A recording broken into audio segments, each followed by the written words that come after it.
Hello dear student, how are you all? I hope you all doing well. So student, आज हम आपके एक new chapter start करने जा रहे हैं. This is chapter number 3 and your chapter name is British शासन का प्रशासनिक ढांचा, नीतियां तथा प्रभाव. ओके, चलिए तो बच्चों शुरू करते हैं. सबसे पहले आपकी क्लास. आरंभ में भारत में ब्रिटिश क्षेत्रों का प्रशासन पूरी तरह से ईस्ट इंडिया कंपनी के हाथों में था.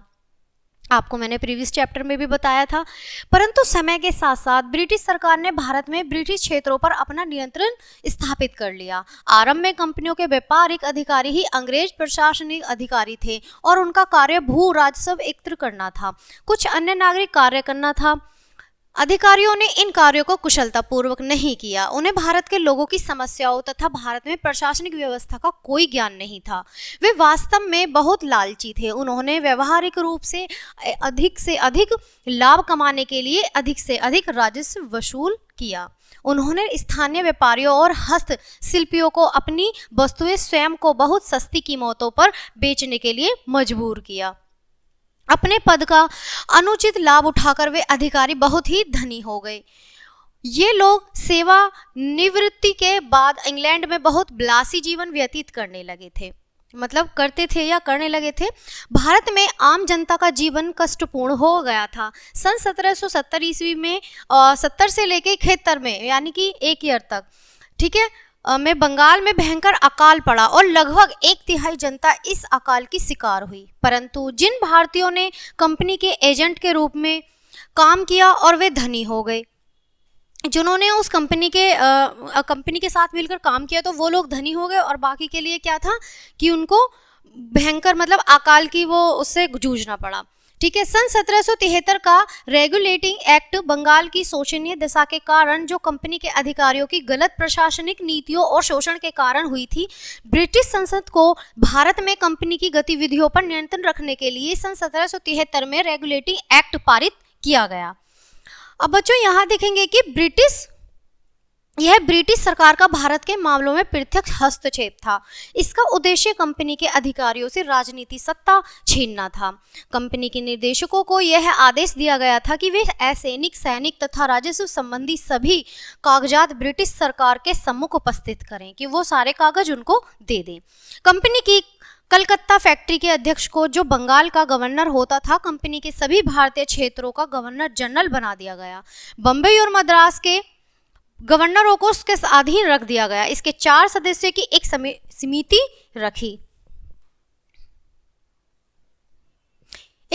रखनी होती थी. न्याय की व्यवस्था के लिए इस एक्ट के अनुसार कलकत्ता में एक सर्वोच्च न्यायालय स्थापित की व्यवस्था की गई थी. कंपनी के अधिकारियों की धोखाधड़ियों को रोकने के लिए एक्ट के अनुसार प्रत्येक अधिकारी के लिए आवश्यकता हो गई कि वह इंग्लैंड वापस लौटते समय अपनी संपत्ति का ब्यौरा दें और बताएं कि उसने संपत्ति कैसे प्राप्त की है, कि उन्होंने यह कहा कि वो अपनी संपत्ति को किस तरह से बांटें. ठीक है. इस एक्ट की कुछ अपनी खामियां थी जो जल्दी ही उजागर होने लगी. प्रथम, गवर्नर जनरल लॉरेंस हेस्टिंग्स और उसकी पारिश के बीच झगड़े होने लगे. दोनों के बीच मतभेद होने चालू हो गए. बच्चों, सर्वोच्च न्यायालय के ठीक से काम नहीं कर सका क्योंकि उसके अधिकारी और परिषद के साथ उसके संबंध स्पष्ट नहीं थे. आगे बढ़ते हैं. पिट का इंडिया एक्ट, जो 1784 ईस्वी में था, रेगुलेटिंग एक्ट की कमियों को दूर करने के लिए और कंपनी के प्रशासन को भारतीय क्षेत्रों में अधिक कुशलता तथा जिम्मेदार बनाने के लिए सन 1784 में पिट का इंडिया एक्ट पारित किया गया था. इसका नामकरण विलियम पिट कनिष्ठ, जो इस समय ब्रिटेन का प्रधानमंत्री था, के नाम पर किया गया था. इस एक्ट के अनुसार ब्रिटेन में एक नियंत्रण परिषद, बोर्ड ऑफ कंट्रोल, की स्थापना की गई. इस नियंत्रण परिषद के जरिए ब्रिटिश सरकार भारत में सैनिक, असैनिक तथा राजस्व संबंधी मामलों पर पूर्ण नियंत्रण रख सकती थी. इस प्रकार भारत में ब्रिटिश सरकार की दोहरी शासन व्यवस्था लागू हो गई और ब्रिटिश सरकार और कंपनी दोनों की इस एक्ट के प्रावधान भारत में ब्रिटिश प्रशासन के आधार पर बने. इस एक्ट के पारित होने से अब गवर्नर जनरल भारत में ब्रिटिश क्षेत्रों का वास्तविक शासन बना, जो पूर्णतः ब्रिटिश संसद के अधीन कार्य करने से लगा. गवर्नर जनरल सेना, पुलिस, सरकारी नौकरों तथा न्यायपालिका के जरिए शासन चलाता था.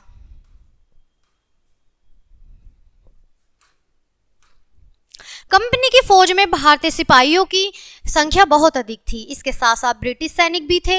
ब्रिटिश सैनिकों को भारतीय सिपाहियों की तुलना में अधिक वेतन था, यानी उन्हें अधिक वेतन मिलता था तथा अधिक सुविधाएं दी जाती थी। भारतीय केवल सूबेदारों के पद तक पहुंच सकते थे, यानी जो हमारे भारतीय लोग थे वो केवल सूबेदार ही बन सकते थे, उससे ऊपर नहीं जा सकते थे। सेना के सभी बड़े अफसर अंग्रेज होते थे। वो जो सेना होती थी उसके सभी जो बड़े बड़े अफसर होते थे, ऊंचे मतलब पद पे होते थे, वो सभी अंग्रेज होते थे। पुलिस लॉर्ड कॉर्नवालिस ने एक नियमित पुलिस दल का गठन किया जिसका कार्य कानून व्यवस्था बनाए रखना था। सन 1791 में कलकत्ता के लिए पुलिस सुप्रिटेंडेंट नियुक्त किया हुआ। जल्द ही अन्य शहरों में कोतवाल नियुक्त किए गए। जिलों को थानों में विभाजित किया गया, यानी जो जिले थे उन्हें थानों में विभाजित किया गया। थानों की जिम्मेदारी दरोगा को दी गई। परंपरागत ग्राम रक्षक को चौकीदार कहा गया। बाद में जिला पुलिस सुप्रिटेंडेंट का पद बना। पुलिस में सभी उच्च पद अंग्रेजों को दिए जाते थे। निम्न पद के पुलिस अधिकारियों को कम वेतन मिलता था, यानी उन्हें जो उनकी जो सैलरी थी वो उन्हें कम दी जाती थी, परंतु उनके पास काफी अधिकार थे। वे स्थानीय संस्थाओं के प्रति जवाबदेह नहीं थे। इस कारण वे भ्रष्ट हो गए और जनता को परेशान करने लगे थे। अब बच्चों देखेंगे सिविल सर्विस का गठन। यहाँ पर लॉर्ड कॉर्नवालिस को ही भारत में सिविल सर्विस का जनक माना जाता है। उसने प्रशासन की वाणिज्य तथा राजस्व शाखाओं को अलग किया। शासन के कर्मचारियों को उपहार स्वीकार करना बंद करवा दिया और उनके लिए अच्छे वेतनों की व्यवस्था की। बाद में सिविल सर्विस के सदस्य संसार में सबसे ऊंचा वेतन पाने वाले पदाधिकारी बन गए। सिविल सर्विस प्रभावशाली पद और ऊंचा वेतन प्रदान करती थी, इसलिए इंग्लैंड के खानदानी परिवारों के तरुण उसके लिए लिलायित रहते थे। लंबे समय तक कंपनी के निर्देश ही सिविल सर्विस के सदस्यों को नियुक्त करते थे, इसलिए कंपनी की सिविल सर्विस में इंग्लैंड के प्रमुख प्रभावशाली परिवहनों का वर्चस्व हो गया। नियुक्ति की यह व्यवस्था सन 1853 तक चली। इसके बाद प्रतियोगिता परीक्षा की व्यवस्था भी आरंभ हो गई थी उस टाइम पे बच्चों। अब हम देखेंगे बच्चों कि भारतीयों को सिविल सर्विस का सदस्य बनने की अनुमति नहीं थी। वास्तव में सन 1793 में यह नियम ही बना दिया गया था कि 500 पौंड या उससे अधिक वेतन पाने वाले पदों पर भारतीयों की नियुक्ति नहीं की जाएगी। न्याय व्यवस्था, इंजीनियरिंग तथा अन्य सेवाओं के लिए भारतीय पर इस पद का प्रतिबंध लगाया गया था। प्रशासन की जिम्मेदारियां बढ़ती गईं तो यह महसूस किया गया कि सिविल सर्विस के सदस्यों को भारत की शासन व्यवस्था, समाज व्यवस्था, भाषाओं तथा परंपराओं से भलीभांति परिचित होना चाहिए। सिविल सर्विस में प्रवेश पाए तरुणों को इन विषयों की शिक्षा देने के लिए सन 1801 में कलकत्ता में फोर्ट विलियम कॉलेज शुरू हुआ। बाद में इसी परियोजना में इंग्लैंड में ईस्ट इंडिया कॉलेज की स्थापना हेलीवरी में हुई। ब्रिटिश सरकार ने भारत को जिलों में बांटा। हर जिले में राजस्व वसूली के लिए एक कलेक्टर कानून की व्यवस्था बनाई रखने के लिए एक मजिस्ट्रेट और न्यायालय की व्यवस्था के लिए एक जज था। सामान्यतः कलेक्टर जिले का प्रमुख होता था। इन सब पदों पर सिविल सर्विस के सदस्यों को ही नियुक्त किया जाता था। उन्हें व्यापक अधिकार मिले हुए थे और उन्होंने धीरे धीरे कड़े परिश्रम की परंपरा कायम की, परंतु उनका प्रमुख उद्देश्य ब्रिटिश हितों की रक्षा करना था। वे आम आदमी के लिए नजदीक कभी नहीं आए। बच्चों बात करेंगे न्याय व्यवस्था की। अंग्रेजों ने कुछ समय तक भारत में प्रचलित कानूनों को ही अपनाया। भारतीय परंपरा के अनुसार विवाह, उत्तराधिकारी आदि से संबंधित कानून रीति रिवाजों तथा धर्मशास्त्रों पर आधारित थे। सन 1793 में लॉर्ड कॉर्नवालिस ने एक कानून संहिता लागू की जिसे कॉर्नवालिस संहिता कहते थे। इस उद्देश्य परंपराओं पर आधारित कानूनों के स्थानों पर लिखित कानून के अनुसार न्याय करना था। सैद्धांतिक रूप से यह कानून सभी पर लागू होते थे, परंतु व्यवहार में अंग्रेजों के मुकदमों की पैरवी विशेष अदालतों में ब्रिटिश न्यायाधीशों द्वारा की जाती थी बच्चों। अब यहाँ पर हम देखेंगे सन 1774 में कलकत्ता में सर्वोच्च न्यायालय स्थापित किया गया था। धीरे धीरे विभिन्न स्तरों पर न्यायालयों की स्थापना की गई थी। सन 1865 में कलकत्ता, मद्रास और मुंबई में उच्च न्यायालय स्थापित किए गए। अब बच्चों बात करेंगे यहाँ पर अंग्रेजों की आर्थिक नीतियां और उनके प्रभाव की।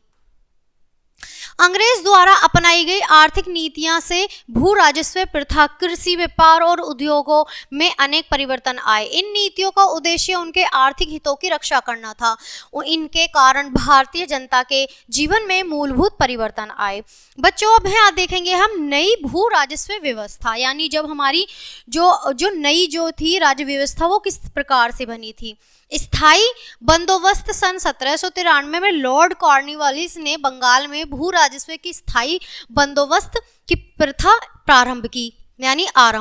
बाद में इसे बिहार, उड़ीसा, आंध्र प्रदेश के तटीय जिलों तथा बनारस में भी लागू किया गया। इस प्रथा के अंतर्गत भू राजस्व का 89% सरकार को जाता था और 11% जमींदार रखते थे, जो भूमि के वंशानुगत मालिक बन गए थे। परंतु यदि जमींदार सरकार को निश्चित धनराशि देने में असफल रहते थे तो उनकी जमीनें छीन ली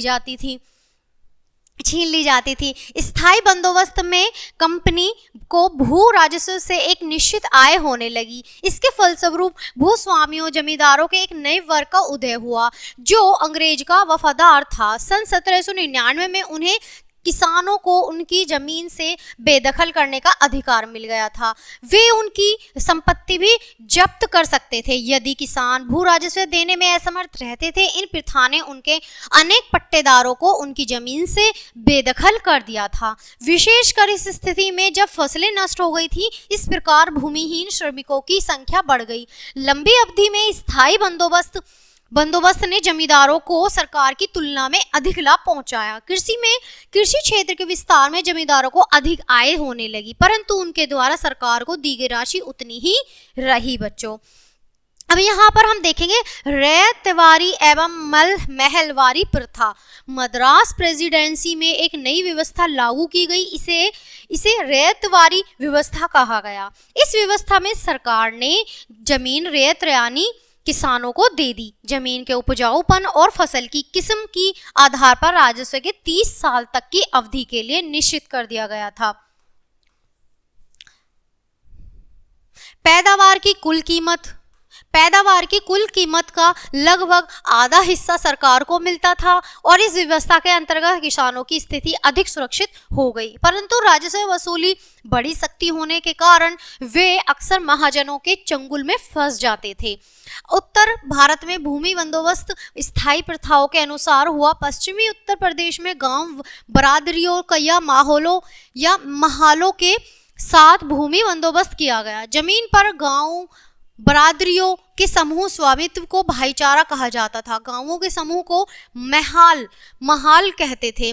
पंजाब और दिल्ली में भी भूमि व्यवस्था लागू की गई। भू राजस्व एकत्र करने और अदा करने का कार्य महाल के मुखिया या तालुकेदार का था। इन सब व्यवस्थाओं में भू राजस्व की दर काफी अधिक थी। भू राजस्व बड़ी सख्ती से वसूल किया जाता था। सूखा पड़ने पर या बाढ़ आने पर भी इसमें कोई रियायत नहीं दी जाती थी।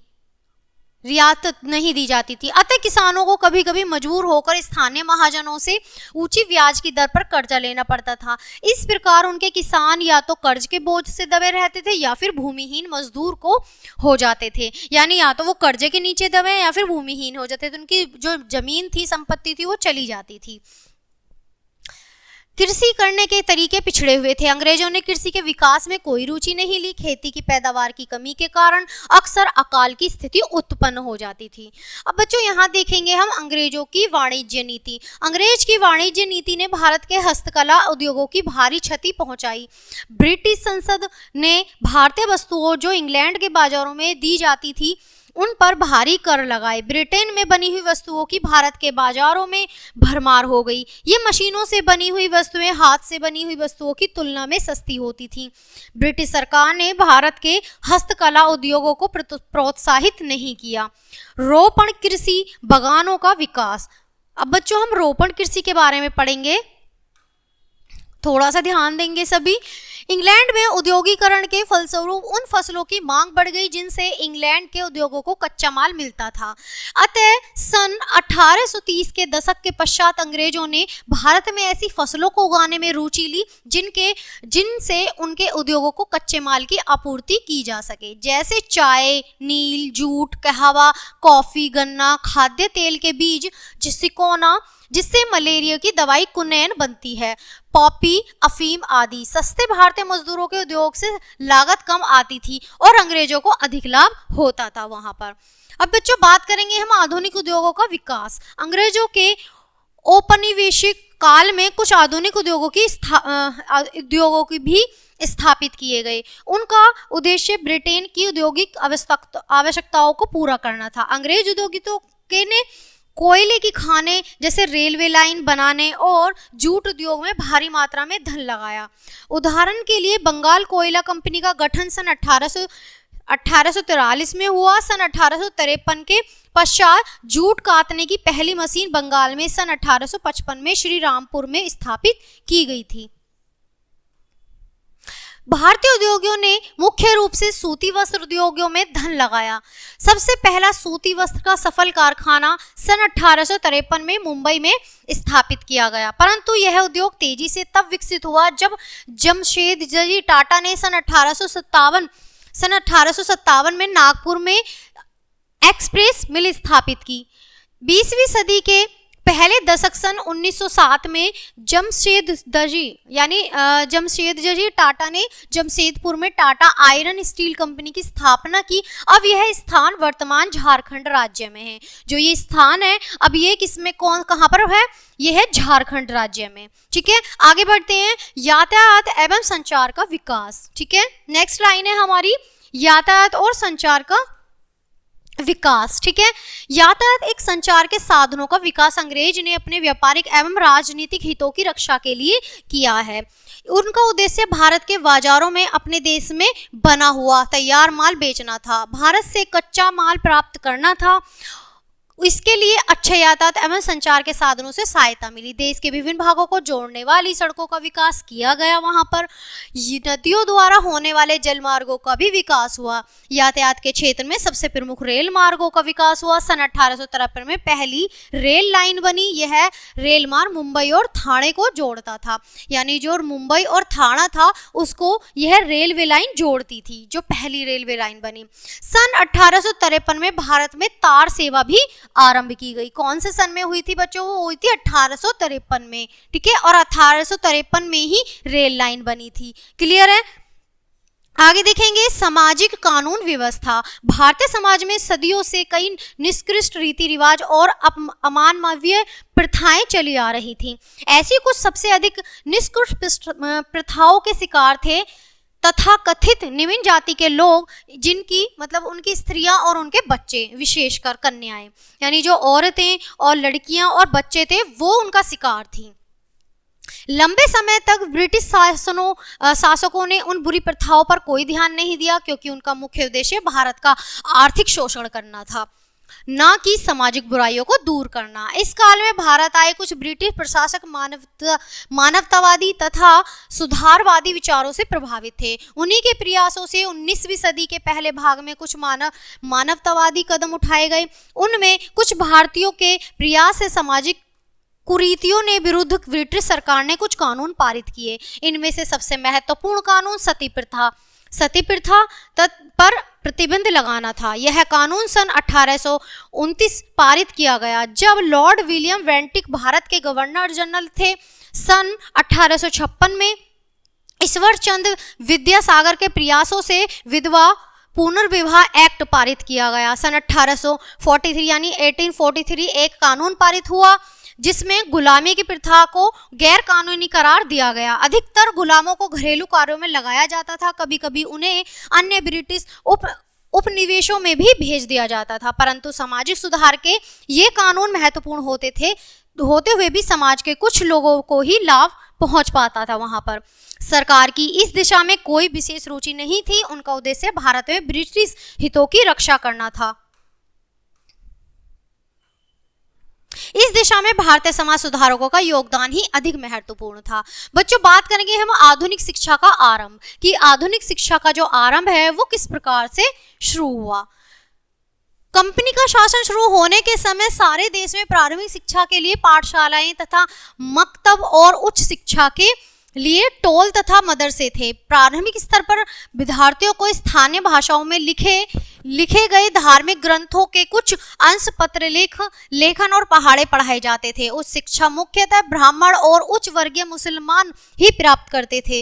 वे व्याकरण, शास्त्रीय भाषाओं, संस्कृत, अरबी, फारसी, साहित्य, धर्मशास्त्र, कानून, तर्कशास्त्र, चिकित्साशास्त्र तथा ज्योतिष का विशेष अध्ययन करते थे। वो लोग अंग्रेजों ने भारत में पश्चिमी शिक्षा का आरंभ तब किया जब उन्होंने यह महसूस किया कि अंग्रेजी शिक्षा प्राप्त करने भारतीयों को सार्वजनिक दफ्तरों में नौकरी देने से उनकी प्रशासनिक व्यवस्था का व्यय कम हो जाएगा और वे अंग्रेज सरकार के प्रति वफादार बने रहेंगे। सन 1835 में लॉर्ड विलियम वेंटिक ने एक विधेयक पारित किया कि भारत में अंग्रेजी शिक्षा आरंभ की जाए। सन 1844 में अंग्रेजी को भारत को प्रशासनिक भाषा का दर्जा दे दिया गया।